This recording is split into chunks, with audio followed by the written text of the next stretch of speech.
It's working. Isn't it working?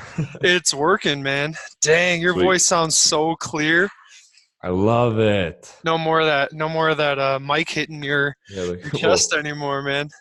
I get so creative. Oh my gosh, man. It's like you sound like I don't know, your voice is it, Majestic. majestic is the right word Hey, for sure. yours is right across from me. Just come to Chicago. Hey, I'll be there October, like mid-October. So if I wind up staying an extra day, Let's do it. I was thinking like maybe I could just come over in the morning Yeah, and we'll do a podcast or something, and then absolutely. absolutely, I even got my ring light shining on me so it can illuminate. dude, I'm telling you, it looks really good. It Sweet. looks really good. Uh, have you done one yet? No, I was gonna do one today. Just the opening one. Yeah, just the introduction. What I sent you. So are you starting this podcast? What's the podcast going to be called? Sculpture lifestyle. Sculpt Your So Lifestyle, and you're just going to have guests on. yeah, a lot of it will be kind of just how I'm feeling day to day, and a lot of it could just be me and just me, but I do want to line up for sure. I know a lot of people that have been through a lot, and that I just want that raw emotion and like how they got through it, and talk to like just different ways on how to survive that and what you can do mentally just to create this platform where people can get motivation out of it to live the lifestyle that they desire. Nice. Yeah. So with with that, you're going to have them come over to your place. Yeah. Okay. Cool. And like behind me, I got two like couch chairs. We're gonna get a coffee table. I'm gonna get a coffee machine. Just have it literally like a family. How many hours are each podcast going to be? No longer than an hour. No longer than an hour. Yeah, I for think an sure, hour is a good length. for sure. It I mean, depending on the conversation. That is, yeah, because like Joe Rogan's are 3 hours, that's and crazy. I think that's the thing. He always says he's like it's all about consistency. Yeah, So if you're going to do 3 hours, do 3 hours. If you're going to do 45 minutes, do 45 minutes. So then your people know what to think. So they're not scrolling through and they're saying, "Oh man, well this one's only 45 minutes. I'm gonna listen to this one," for or sure, "Oh, this one's 3 hours. I'm gonna listen to that." I'm like, do I even want to spend 3 hours right now? for sure. Whereas with Joe Rogan, you don't have really a choice. Everything is 3 hours. I don't So think I've ever watched a full Joe Rogan podcast. yeah. So I mean, there's that right there. You know, Yeah, why go over an hour? We stick to an hour. Our first one was an hour and a half, and then other than that, we stick pretty much to an hour. yeah, I like I it. would say. Hour's perfect. So what's been going on since last time we talked, man? What has been going on? Besides the fact that you're now a legit podcast studio host. Honestly, that kind since the last time we met, it's just been more deep thought. Like, what am I supposed to do? I want to speak. What does that look like? I want to speak to people in a way where I'm connecting scripture, like the pastor heart. I want to take that route still. So what does that look like? And I've been meeting with a lot of people from church, creating that friendship and creating a good, solid group of friends that I need to be surrounded with forever. They're inspiring me. They're just very, it's a strong feeling to have those people who are moving in the same direction you are and living the same values and doing the same things that you are. It's inspiring and it keeps me motivated. So finding that group of people has been powerful, and meeting with them. And then I still want to teach. So, how I can tie that in. And then, like I said, that dance studio opportunity is the perfect thing for me to stay flexible and do what I want to do. So I agreed to that. We're starting next week. And this idea came to me from a student. He was like, why don't you start your own YouTube channel? Something I thought about in the future, but it came to life when he said it out loud. And I was like, wow, that is a great way to share my passion and share my heart and allow me to create the community that I strive for. Just have people on here and create that family in that community. So that's pretty much it. So with the studio, where's the studio at? Like a mile away from Lifetime. So I'm like super close. Do you want to plug it real quick or? What? You want to lay down a plug for them or for yourself with the studio? Or are you going to start teaching there Yeah, I'm gonna start teaching soon? there When? next week. What time? What day? Monday, 6 a.m. is my first class. Are you going to do Mondays 6 a.m. from now on? Yeah, Monday, 6 a.m., Thursday, 7:30 flow, Friday, 6 a.m. and 7:30 flow. And So what's the studio called? charisma dancing, So if you're in the Park Ridge area, right? Glenview. Glenview, Illinois area, Charisma Dancing. Savage Sculpt will be living there. You got the upstairs apartment. That's right. Dang, that's awesome, man. What about you? Just got done with Neosho Community College women's basketball. Head coach there is JJ Davis. This guy's story, you need to have this guy on. He should be your within your first 10 guests for sure. Really? He is amazing. Absolutely amazing. This guy brings more juice to life than almost any other person I've met. He says hi to every single person on campus. Every single person. He sends out a text to over 300 people, individual texts to over 300 people each morning, just like his quote of the day or JJ's quote of the day type of thing. He posts on Twitter his thought of the day. He posts on YouTube, Instagram, every single day. And every piece of trash that we walked by on campus, he picked it up. We'd be mid-conversation, not even skipping a beat, and he would pick up the trash. I love that. I do that similarly. I go out whenever I take my dog out. I pick up a piece of trash, or whenever I go on a run, I make sure I pick up a piece of trash. This guy picks up every piece of trash. I love this guy. And their campus is one of the cleanest campuses I've ever seen. It's amazing. I love this. Middle of Kansas. And let's see what else. So here's his story, though. So when he was 17, he had over 100 Division I basketball scholarships, full rides, until he went to go take the ACT. He got a 7. He didn't even know how to write his name coming out of high school. Goes to junior college, gets his grades up, goes to West Virginia, crushes it, goes down to South America, and plays professional basketball. After that gets done, they basically told him, hey, blame your mom and dad. He's like my height, 5'10", 5'11", maybe 6 foot. But he was just really skilled. That's why he was so good at basketball. And he hitchhikes his way to Guadalajara, Mexico, to the border, from the border back to Wichita, and was homeless and made some bad decisions. Then when his wife found him when he was 30, changed his life around. Now he's been coaching. He's been the head coach at Neosho Community College for 7 years. And every girl but one that has been with him has gotten a 4-year degree. And he takes the misfits. That's what he calls them. He takes the girls that nobody wanted from bad areas, bad towns, and gives them a chance, teaches them discipline, teaches them how his 3 values are serve, honor, compete. In that order. I was just about to ask you what his values were. In that order: serve, honor, compete. Serve is respect yourself, others, in the community. Honor is we over me.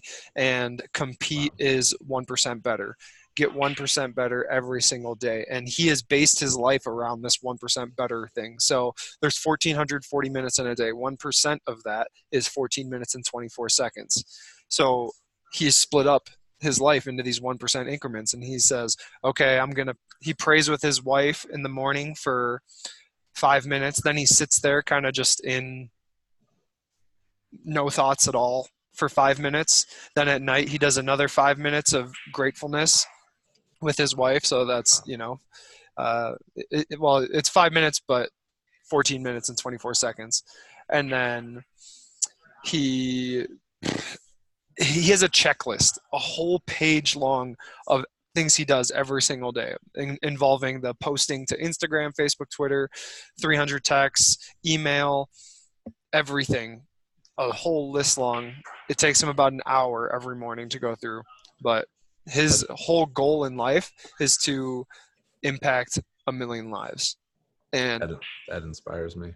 yeah, he's I got to meet amazing. this And guy. he is just the most avid learner. And he is just inspiring. I could feel his love for people just through that story. Yeah. And he does some cool things after practice with the girls. So one thing he does is he has these marbles, and so he gives out a marble for good deeds, basically. Like if you came to the 1% practice, which is a morning practice that's an hour long, so 4% better if you go there. And so he gives out a marble for that if you show up to that, because it's optional. Then he gives out marbles for when you serve other people. So he has this wheel, and they spin the wheel every day to see whose name pops up, and whoever name pops up, they have an opportunity to get a marble if they serve somebody by going out of their way to do something that they don't normally do. So when I was there, one of the girls washed her roommate's clothes and also helped her with her homework. And then he was telling me about how other girls, they'll literally at lunch go around the whole cafeteria and pick up everybody's dirty trays and dirty dishes and take them to the dishwasher for them. So stuff like that. I think the marbles thing he does is really cool. He reads a quote and then he asks them kind of a table topic each day. So one of them was, it was what are you proud of about yourself, or something like that. That was one of them while I was there. And he basically just opens it up and the girls talk to their partners and then he goes around and asks them. I thought it was really cool and a great way to build community. And there's a girl last year that turned down $20,000 for 3 years. It was a full ride at a school. She turned it down because she said, I want to come back here because you love me. And she likes the love, she loves the love. And that school that had given her all that money, or was going to give her all that money to come play for them, she didn't feel like she was getting that love from them.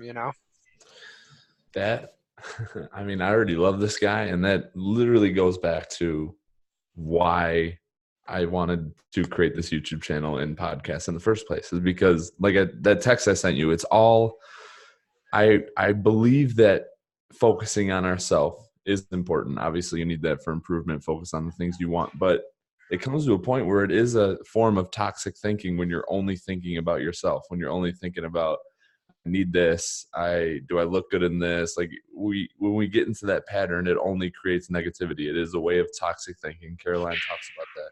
Dr. Caroline Leaf. And You guys on a first name basis now? yeah, we are. She's my best friend. But Hey, I always say you're the average of the 5 people you hang out with most, and if she's one of the people that you've been studying a lot lately, you guys have been basically hanging out. I like that.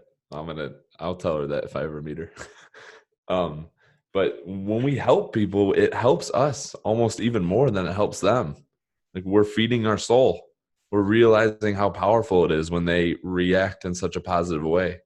Just is really important to that service, to have that service in your life. Mm-hmm.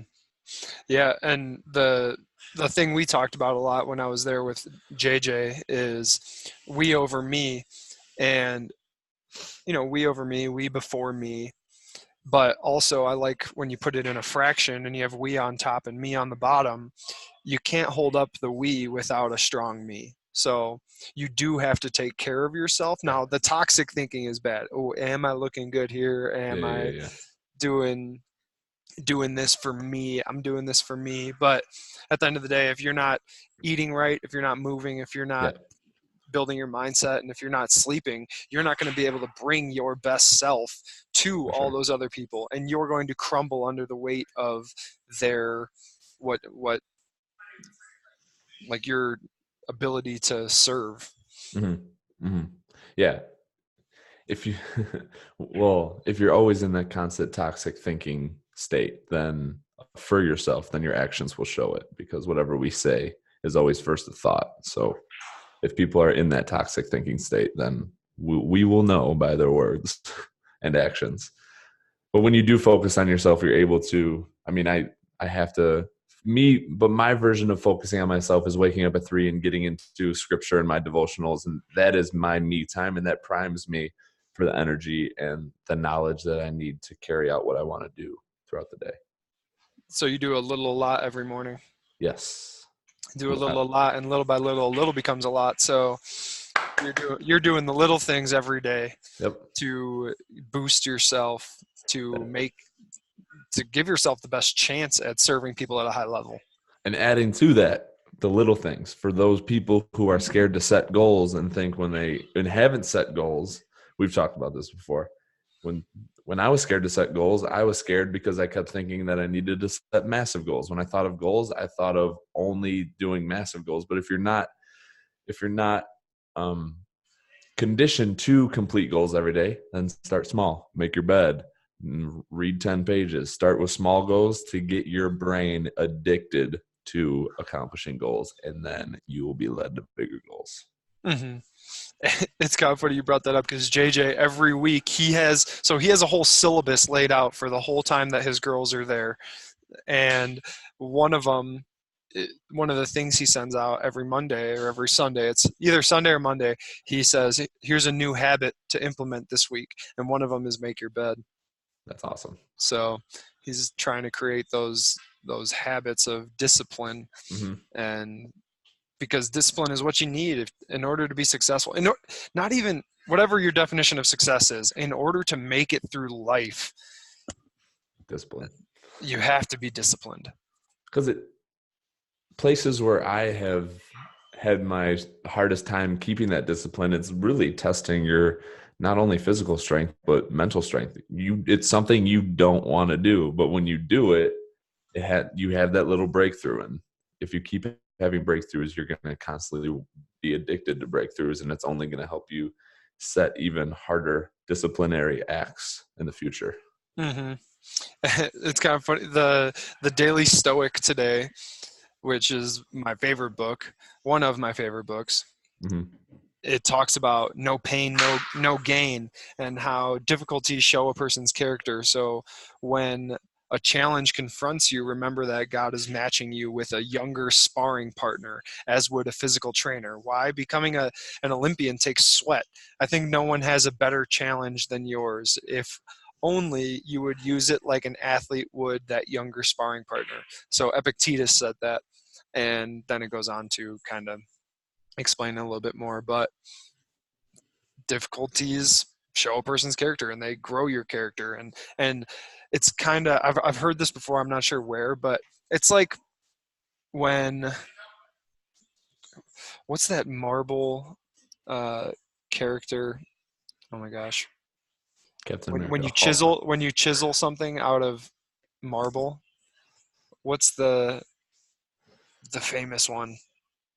I don't know. Oh my gosh. Like Michelangelo used a chisel and a hammer to basically make a I'm just going to look it up real quick. Yeah. A sculpture? David, the sculpture of David. Oh, okay.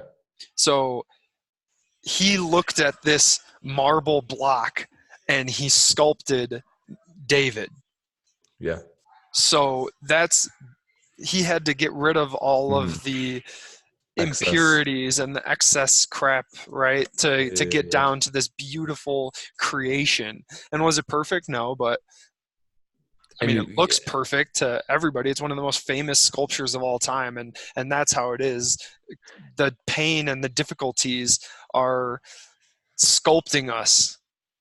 For sure. And to me, imagine watching him like going into that, I'd be like, there's no way he's going to sculpt anything great out of that. It starts small and you have to keep working at it. Nothing great. Just you look at it and be like, oh, I know for a fact this is going to end up great. You don't know, but you have to have faith to keep doing it. In my mind, the past week was the room doesn't look good enough to put it on YouTube channel. Like this needs to be added. It's just it's all these constant thinking, the devil attacking me saying you can't start because this is out of order, this is not in line, this isn't perfect. Like there's always that when you're trying to start something that you are truly passionate about, when greatness is about to be unleashed, that is exactly the time that evil will kick in and try to attack you, when it's about to break loose, because he knows he's going to lose once it's out.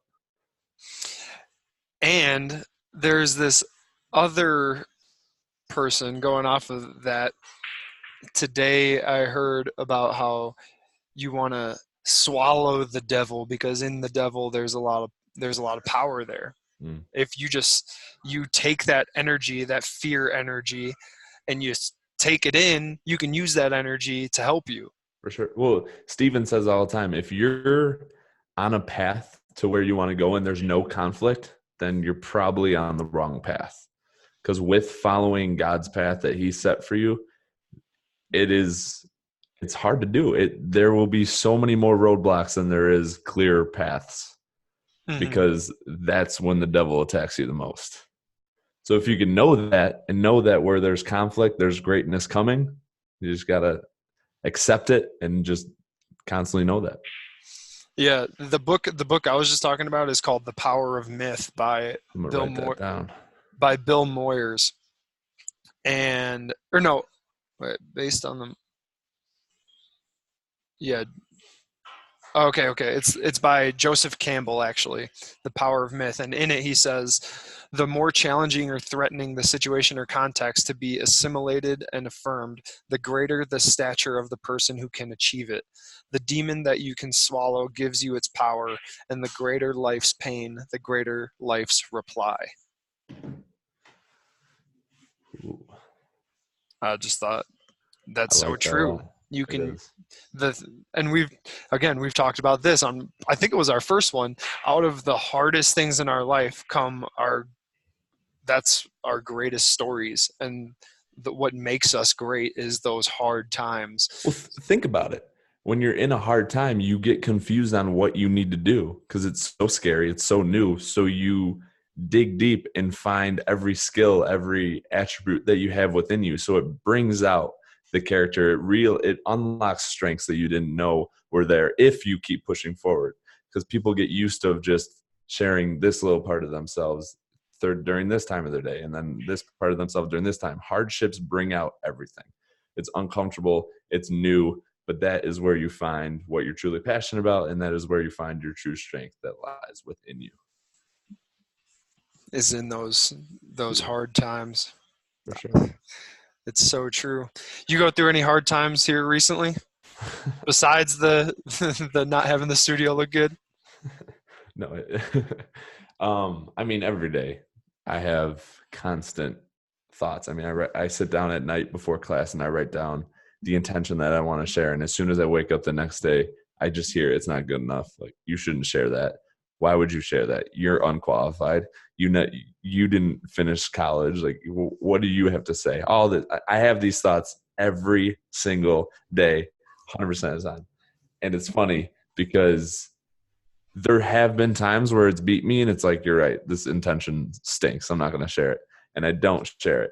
But like today, I knew I wrote it down for a reason, and it was a powerful event in my life. So I shared it, and people walked up to me and was like, that was so beautiful, giving me hugs. Like, people were saying, you always make me cry. It was such a loving experience. And it was just cool to have that, where going into it, my mind was like, no, don't do it, you're unqualified. And then having that breakthrough where I actually do it and people respond tremendously. So that was powerful. So what was the intention? Woo!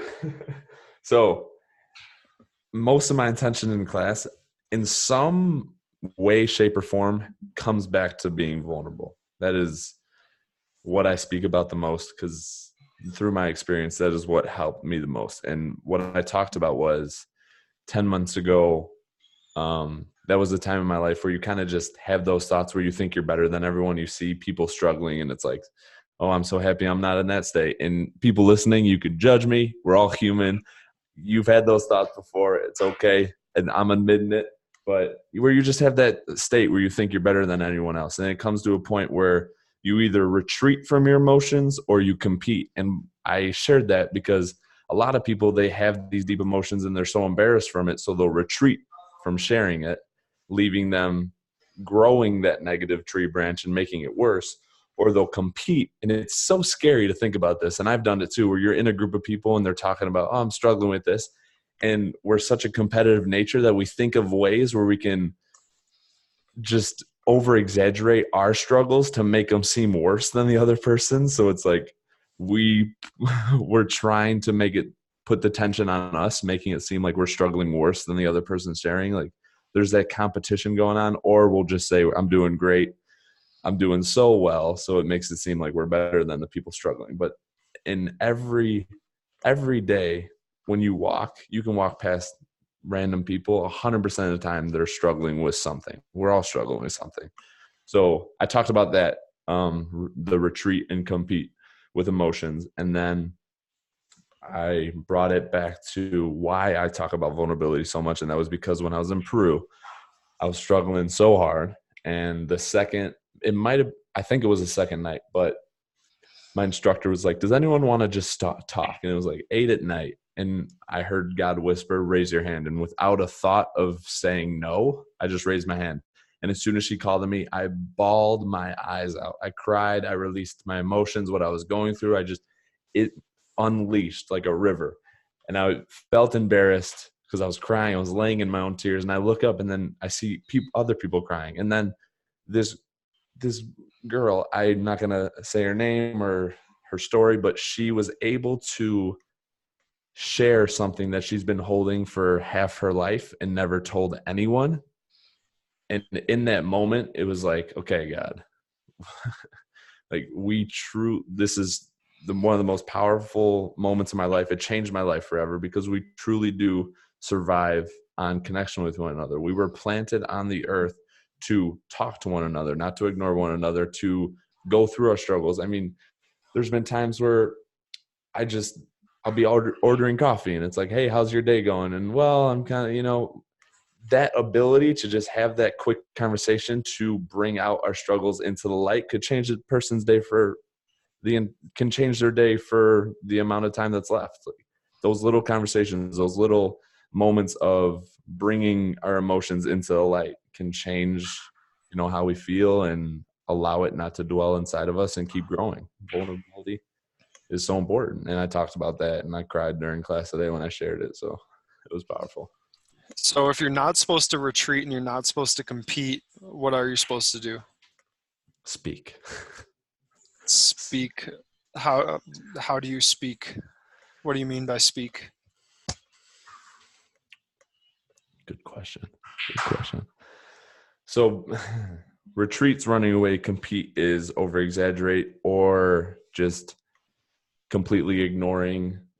Compete could be a form of retreating as well, because you're retreating from what you actually feel and speaking higher for yourself to make it seem like you're actually doing okay when you're not. So I would say what's helped me the most is to just listen to the person talking.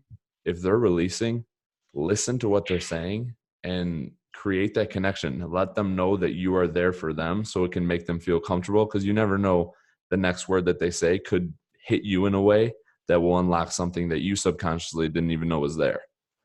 So, and then same goes for the other person. If I was speaking to you, I would want you to just be engaged and to listen and not, we are so judgmental.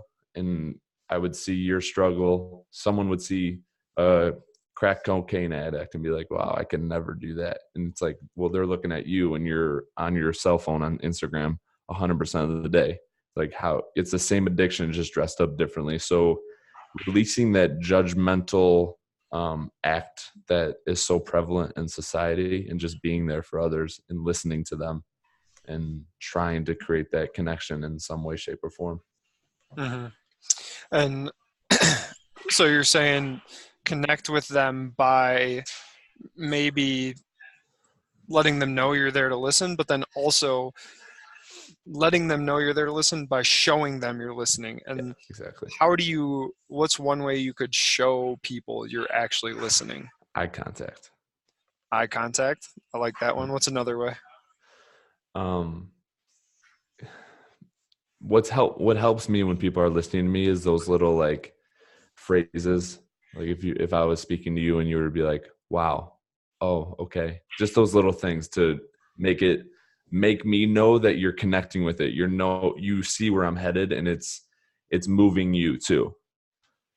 And so little things like that. But I mean, even when I met with my pastor, we sat down and we were just locked in eyes 100% of the time, like not blinking, not looking down, just looking at each other's eyes the whole time. So, but in order to do that, you need to have comfortability. So I think that comes after you share a little bit. You each share something just so we can feel comfortable with our own struggles. Know that we each other are struggling the same in different forms, because that's what helped me when I was growing up. Once I realized and I found people that were struggling as well, it made me comfortable in my own struggles to be able to just know that I could share whatever I want without that judgment. Hmm. Yeah, I think that's good. Having them, one, eye contact is huge, and then two, using just little words to let them know that you're paying Affirmation. Yeah. attention. Like, okay, I get that Yeah. type of thing. Totally. Totally. And then another one is to respond to them by mirroring or reflecting back what they said in your own words. So summarizing what they said. So reading their body language, reading their words and tone of voice, and then, okay, so what I'm hearing is that you're frustrated with this, or you're irritated with this part of life right now. Mm-hmm. It sounds to me like you're in a great place. It sounds like you have a lot of love in your life right now. I can relate to that, yada, yada, yada. Mm-hmm. I understand that because this is what happened to me. But first, before you get into your advice or your life, you want to respond to them first. And I guarantee your pastor probably does this really well. He listens to you, and then he'll reflect back what you said in his own words, and then he'll go into his life. Yep. Yep. Yep. So that's the number one way, and that's eye contact is huge too. When I was with JJ down at Neosho Community College, he told me, he goes, man, you're a great listener. You want to know how I know you're a great listener? Because you listen with your eyes. He's like, the first time I was with you, it kind of freaked me out, man. Yeah. You were listening so intently, Yeah. and I knew you were listening because you were just locked in on what I was saying, and it kind of freaked me out. Because when he talks, he's kind of he doesn't make eye contact that much when he's talking. So it freaked him out a little bit, which is kind of funny. Whenever someone's talking to me, when it's kind of hard for me when I'm sharing to keep that eye contact, because I get really emotional. So it's like sometimes if I keep looking into some person's eyes when I'm talking, I know for a fact I'll probably cry because I can see their reactions, and that's really powerful for me. But why I am so engaged with eye contact was because in Peru we had a exercise where you get a partner, and emotionally you go into the exercise with, you are the giver and then the sharer. So I would go in emotionally saying, I am here to just give to this person and listen to this person and just be there for this person. And then the other person would go in with the emotion of the sharer. So she would just share whatever she's feeling. And when you go in that exercise with that mindset, you don't say a word at all, and you just stare into each other's eyes for like 3 minutes. But having that mentality, me knowing that I'm just there for her, I just sat there, like put a smile, and knew she needed to get something off her chest, and she would start crying. And then immediately after, we switched places, and then I would be the sharer, and then something deep just felt like it needed to come out of my chest, and I started to cry. So the power of just keeping your eyes open and seeing how people's facial like how their face reacts when they say certain words, when they share a certain experience, can really make the emotion of what they're trying to share that much stronger. Because a lot of people struggle when they talk about an experience, but you can get more out of it if you look into their eyes and realize how they're reacting, because then that would make you realize the struggle, how hard it is for them to share what they're trying to share. So when they do stumble on words, you can know that it's coming from a really deep place and it's hard for them. So you just got to even make it more known that you're there for them. Mm-hmm.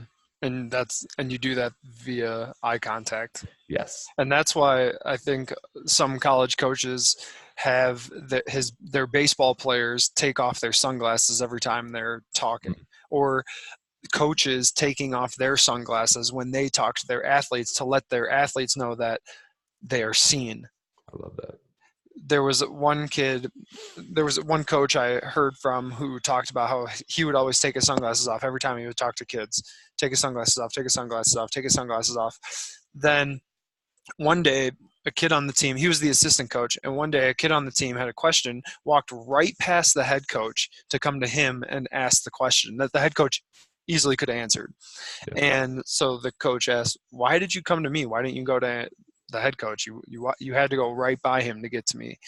And the kid just said, "Well, when you talk, or when I talk to you, I'm seen." Mm. So it is That's powerful cool. for sure. And then that is awesome. And another thing too is after they share, I always do this. I always say, I thank you for sharing that. If it was an emotional, you have to be grateful that they're willing to allow you to be that person that they're opening up to. And that's really Mm-hmm. powerful, and that's hard for people. So just to thank them and be like, I am here for you. I know that was tough. I thank you for sharing, and then get into. So that would be reflecting and Yes. mirroring. That's Especially, my I that's my always form of say, reflecting. thank you. It takes a courageous person to share something like that, Yeah. and your courage and bravery is inspiring Yeah. to me. Same. Yeah, that's my way of reflecting it for sure. And then So, I'll text them after, if we met up for coffee and I get in my car like an hour after, I'll text them and thank them again. mm-hmm. What do we get on this topic with? I don't know, but I like it. Oh, you were talking to me about the struggles that I've been through lately, and then it Oh got yeah, into my attention. What struggles that you've been through lately? yeah. One thing I wrote about before I went out to Neosho Community College, this coach, he didn't respond to me or email me or text me back. 2 weeks prior, I had been trying to contact him and get on the phone with him, figure out the schedule, what's going on. Yeah. No response. And I'm sitting at the airport. Also, I hadn't gotten paid yet. So I put all the money up front for this, in terms of the flights. And I was going out to Kansas City. So I'm sitting at the airport filling out my journal. I woke up early. Actually, I was on the train heading out to the airport filling out my journal. And I have a question in there that asks, what's the story you're telling yourself? Get anything you need to get off your chest, off your chest. And I said, in my head, I was thinking, I might get stranded. He's going to not show up and I'm going to be stuck in Kansas City. And then I wrote down in my journal, people are inherently good. Trust in the goodness of humanity and just go for it. Mm. And then, like, right before my flight took off, he texted me back saying, I'll be there. Don't worry.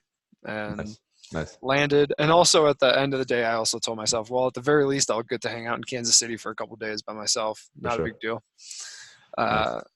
But that was one thought that I had. Oh my gosh, I'm going to get stranded. Oh my gosh, Yeah. I'm going to get dogged, Yeah. And if you didn't journal that, how do you think your experience would have went? Even if he did show up, subconsciously, do you think you still would have been struggling?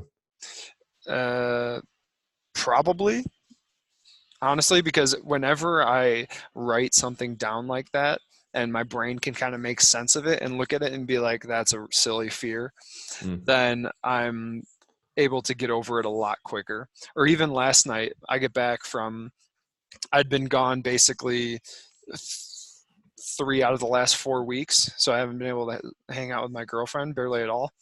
And I get home and I just thought, oh my gosh, I don't ever want to break up with her. And then, so that thought, don't think about a pink elephant type of thing. I thought about, what it would be like if we broke up. And I was like, I hate this feeling. I hate Yeah. this thought. And so I wrote about that this morning in my journal. I said, I don't ever want to break up with her. So what do we talk about all the time? Going from that negative, catching the negative, Yep. and saying what you do want to happen. Yep. And I was like, I do want to be with her until I can't. Yeah. And so that's catching those thoughts and then writing them down. And that journal helps me so much every single day with anything. I mean, those are two singular thoughts. Yeah. Those are just two examples right there. But those little thoughts, those one sentence thoughts can destroy your day if you're not careful with them. They can destroy your week. They can destroy your life. It might be one thought Yep. of not being able to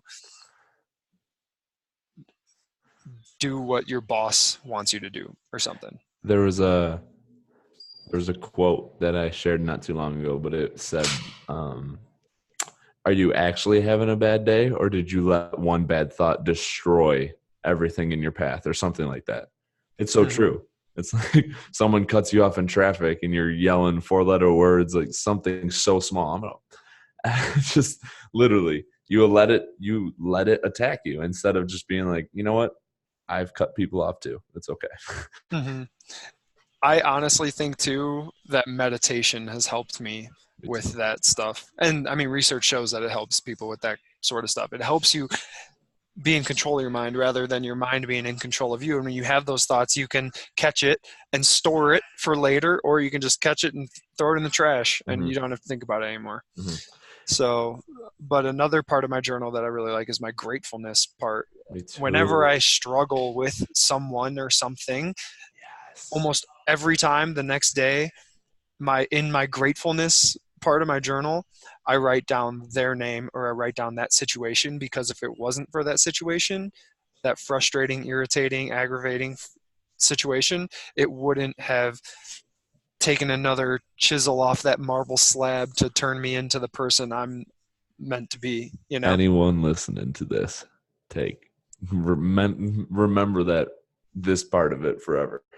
I mean, even for my journal, just writing down 3 things I'm grateful for every single morning. I've done it for 40 days now, and I've already seen a major shift in my mood. And when the little things happen that make me peeved so much, like dropping coffee, or just, the little stupid things that could make us blow up for 5 minutes for no reason, I've been able to brush things off. I've been able to, I call it meditation on the go. When people do make you mad and you want to be impulsive, to have that in the moment way of just sitting back and collecting your thoughts and be like, okay, that must have came from a deep place, which means they're struggling with some sort of insecurity, and they're not rejecting me. They're projecting what they feel on the inside. So what can I say that will allow them to not only think, but know that I'm coming from a loving and caring place, because I don't want to show hate.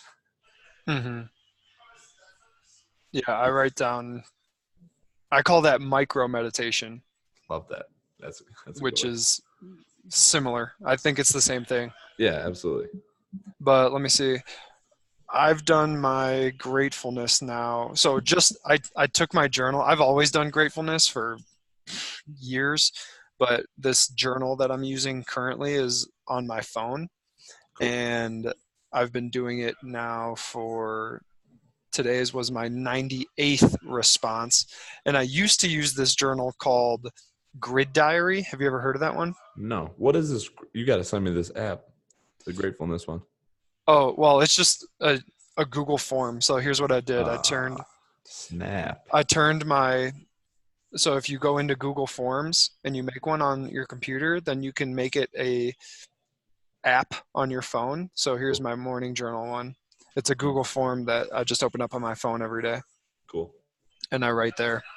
And then the Grid Diary app is another kind of version of it that turns you can put any question you want in there. And I am a huge person of paper to pen, but throughout my day, I would like to have that on my phone, just so I can maybe look back at it and reread what I wrote if I'm struggling. One thing I found is that with me, I'm good with it, because I don't get distracted, and I've turned off my notifications on everything. So when I look at my phone, I'm not seeing any Yeah. BS in my Yeah. way, basically. Mine is just because I wake up so early and I don't want to look at lights for the first, hour and a half that I'm awake. Mm-hmm. So that's why I like paper and pen. Yeah. What I've noticed though is with people, so I always used to take notes on my phone when I would be working with people, but they say put your phone away because it diminishes the interaction with people. But it's kind of funny because at Neosho Community College, I was always writing in my journal, and the coach actually started making jokes about it towards the end. He's like, "Oh, dang it, Pazik's writing in that journal again. I know he's about to lay one on me." But it would be the same distraction, For sure. For if you. yeah, for me. Yeah. But I guess you're right. Now it's less of a distraction for them. They see me writing in the journal instead of seeing me write on the phone, and they're like, "Oh, I wonder who he's texting." Yeah, I think connection. I think that's it. Thank you for pointing that out. I think that's a good insight. It's less of a distraction for them.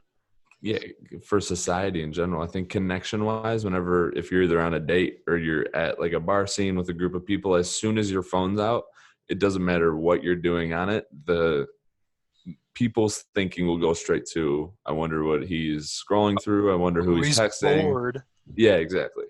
Yeah. Yeah. As soon as the phone's out, people think we're looking for entertainment.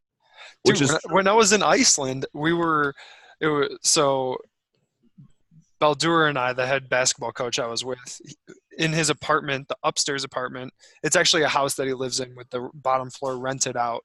And the top floor was a husband and wife, and their daughter played on the soccer team there. Cool. And she had a few of her teammates over for dinner with her parents, and they invited us up. So we go up there, and their daughter and her boyfriend were there, and then there were 3 other soccer players. And the guy, the girl's boyfriend, was on his phone the entire time we were there and barely said any words at all, unless me or Baldur reached out to him to be like, "Hey, what do you think about this?" or "What are your thoughts on?" And I just thought about, even if he had nothing to say the whole entire time, if he would have had his phone in his pocket or just left it in his car, maybe, just maybe, someone would have said something that he would have connected with and had a thought on. Yep. But he was completely distracting himself from the situation in general. And that's what Baldur and I talked about afterwards. And I'm very conscious about leaving my phone in my pocket when I'm with coaches or I'm with other athletes or I'm with other people in general. Yeah. Because I know that it does do exactly what we're talking about. It diminishes your quality of interaction with other people. I know this study lives out there somewhere. I don't know the exact, whatever the phrase or what the words used for it, but even if you're at dinner and the phone is out on the table, even if it's flipped over, subconsciously people are thinking it could take away from the conversation, because at any moment he could grab that phone and not have that connection with me. Mm-hmm. It's called the iPhone effect. If anybody's listening, wanted to look it up online, that's called the iPhone effect. And it's for real. That's why when I have my phone and we're doing these calls, I'll put it behind my computer. That's exactly what I do too. And I'll literally forget it's there. I'll get up from our call and I'll be looking in my phone, in my pockets. Where did I put my phone? Oh yeah, it's behind the computer. That's awesome. That's exactly what I do too. Yeah, that's so true. But so those are the 2 of the struggles though that I've been through, those singular thoughts, and they come up quite a bit. I mean, before I went into OU this last time to work with the baseball team, same thing popped up. You're not good enough. Oh, when I was at the community college, I want to tell you about this because it's a fear. Not a fear, but it's a thought I've had a lot since I started this profession, and it finally came to a head. It finally came into real life. We found the treasure, and I just laughed because I was ready for it. And I've been waiting for someone to say, well, you're so young. What could you teach me? You know? And so he didn't say it to me, but one of the head coaches at Neosho Community College came in to say hi to JJ, and on the way out, JJ said, "Hey, meet Tyler Pazik, high performance coach. He's here to make me and my team better." And the coach looks at me and says, "Well, how do you make someone smart if they have no brain?" And then he leaves the room. And I didn't know that JJ did this, but JJ got up and left, and I just thought he was going to the bathroom. Or I honestly don't even remember him leaving, but he did Yeah. this. He gets up and he goes to that coach's office, and he walks in and he says, "Hey, you good?" And the coach looks at him. He's like, "What?" "Yeah, I'm good, man. Nothing." And he goes, "Are you good?" And the coach goes, "Why are you asking?" And he goes, "Well, I feel like you disrespected my boy Tyler in the other room."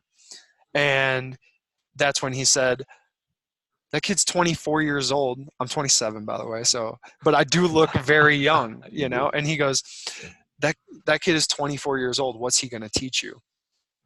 And I just laughed because Yeah. I know that I'm good at my job.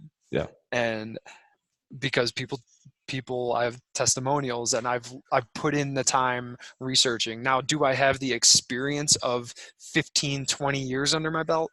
No, but that doesn't You don't mean need I it. can't help somebody, you You know? know, you know what the difference is, though? I mean, I'm 21 and I'm trying to do so much, but the reason why I don't feel like I'm 21 or I feel like I am so ready to do what I'm doing is because we're so engaged with other people, and we can learn from people's experience and grow our knowledge around what they've experienced in life and connect it to why that happened, what they did to get out of it, and build our own knowledge base based on the people we connect with. So that in itself is teaching us a lot. And then from a from a believer of Jesus Christ and the biblical standpoint, God has used the most unqualified people in anything. David David was working in the fields and was the best king. Like he for me, it's like I know that he's going to give me the knowledge and wisdom that I need to live out the passion that I want. So I'm not like, I love that, and I love that that happened for you, because it just means you're doing the right thing. Yeah. And I also just I we've talked about this before, being angry at someone or being angry for someone. Mm, I was angry for all mm, of the athletes that he coaches, mm. because The I the willingness to learn from anyone is out the window. exactly. And everything is caught, not taught. I love that. There's everything. You can teach somebody math, but if you don't bring the energy to math, then it's not going to get caught they're not going to actually take it in. Yeah. They're going to think math is stupid. Mm-hmm. And so energy is caught, not taught. And when you're giving off that I'm better than everybody, or I know everything, why do I need somebody else's help when I know everything? When you're giving off that vibe, then other kids that you're teaching are going to catch that vibe, and they're going to be just in the same boat as you. And from what you do from that standpoint, for your job title, and for what you do, for that to come from a coach, any sort of person who talks down at us at what we do, or any sort of that, it comes from a place of them knowing that you're doing more than them, and doing things that they know they probably should be doing. That's my belief. Knowing From what they should be doing is a very good way to put it. Right? It's like they know what they should do, but they don't do, and they see someone doing it. They're gonna, and the fact that you are younger than him is gonna, it's coming from an insecure place. I believe. I completely agree. And that's one thing, we talked about. Yeah. But that's also why JJ, who brought me in, is a wonderful human being. And I also firmly believe that that's why only one of the girls that he's had on his teams didn't get a 4-year degree. Every other girl that he's ever had on his team has gotten a 4-year degree, and is doing a lot better than they were before. So That's awesome. That's caught. That's not taught. For sure. So, but yeah, when I literally laughed when he told me that. He said that because that's one thing I think about a lot, but it doesn't matter to me. Do you remember what specifically you shared or said before he said that? Or did it just like you just walked in and he said it? He told me that story because JJ went into that other coach's office and that other coach said it to JJ. Gotcha. So you weren't around when he said I it? wasn't around when he said it. Okay, cool. No. I just figured, I wonder if you said something so powerful and he just got jealous. Oh, nah, I wasn't there for it, but I think that takes a strong person to come to me and say, For sure. you're only 24 years old. What can you teach me? Well, okay. So that even brings it more to the light that it's coming from an insecure place. The Because he fact couldn't that, say it to my face. yeah, exactly. Which Yeah. again, that just, I mean, I have love for everyone and I feel bad that that happened in a way, just not for you, but for him. Well, like Yeah. I just said, you're not Yeah. angry about it. You're Yeah. not Yeah. angry at him. You're You're angry angry for for him. him. Like Yeah. you want him to be better, you know? Just like we were angry for Kira. Yeah, exactly. That's awesome. But yeah, that was an Laugh it experience. off. But I'm glad it happened now because I know how To to handle it, react. you know, and I know how I would have. I just laughed You because knew how you were going to react, but it's different to experience the action. Just 'cause now you know it's just it's something that you know you can handle. well, that's one thing I've brought up to my girlfriend multiple times in the last several years, like how I'm 27. I have guys that are literally twice my age that hire me to come in and work with them. That's More awesome. than that. So So cool. it is cool. But yeah, whew. that All right, was a man. good hour. What's your biggest takeaway from this hour? Ooh, baby, biggest takeaway. For me, I wouldn't say it's nothing that was new to me. I guess it just shined light on.